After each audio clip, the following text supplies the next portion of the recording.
Le produit scalaire entre deux vecteurs AB et AC est une nouvelle opération et on va la définir en détail ici. Alors on va commencer par représenter deux vecteurs AB et AC avec un angle phi entre les deux.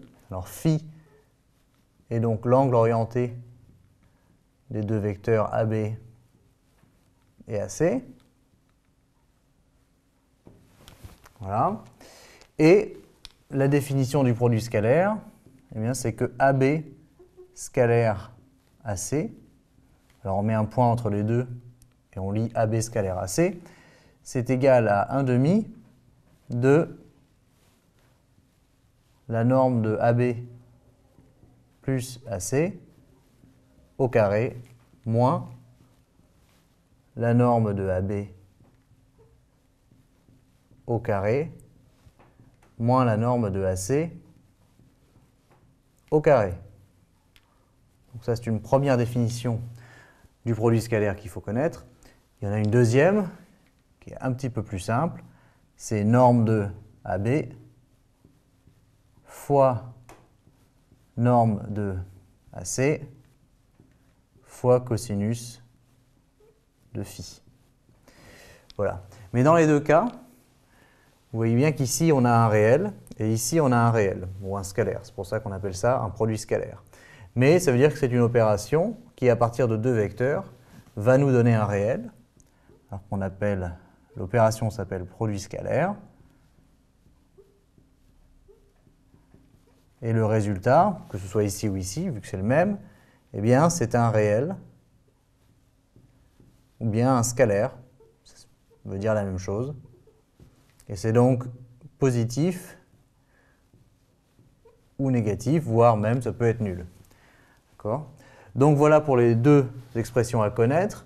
Concernant le signe du produit scalaire, on va en dire un mot tout de suite. Il y a trois cas de figure à connaître. Le premier, c'est si l'angle phi est strictement inférieur à pi sur 2. À ce moment-là, on a une situation comme à côté, où on a AB, AC et puis phi, ici. À ce moment-là, AB scalaire AC est positif. D'accord ? Parce que cosinus phi est positif, et comme les normes sont de toute façon positives, le signe du produit scalaire dépend du signe de cosinus phi. Donc un produit scalaire positif, dans la pratique, pour les cours de physique, vous pouvez vous en souvenir, un produit scalaire positif, ça veut dire que les deux vecteurs ont tendance à faire la même chose, c'est-à-dire AB tire vers la droite et AC a tendance à tirer vers la droite aussi, alors vers le haut également, mais en tout cas, vont tous les deux plus ou moins dans la même direction ou exercent le même type d'effort. Tout du moins, l'angle est inférieur à pi sur 2.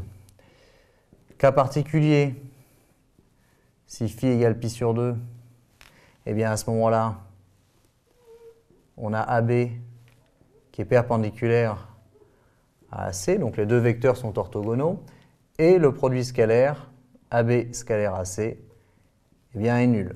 Et ça, c'est un cas de figure à retenir. On y reviendra en géométrie. Et puis, dernier cas, si phi est plus grand que pi sur 2, ce qui veut dire qu'on a quelque chose comme ceci, AB et AC.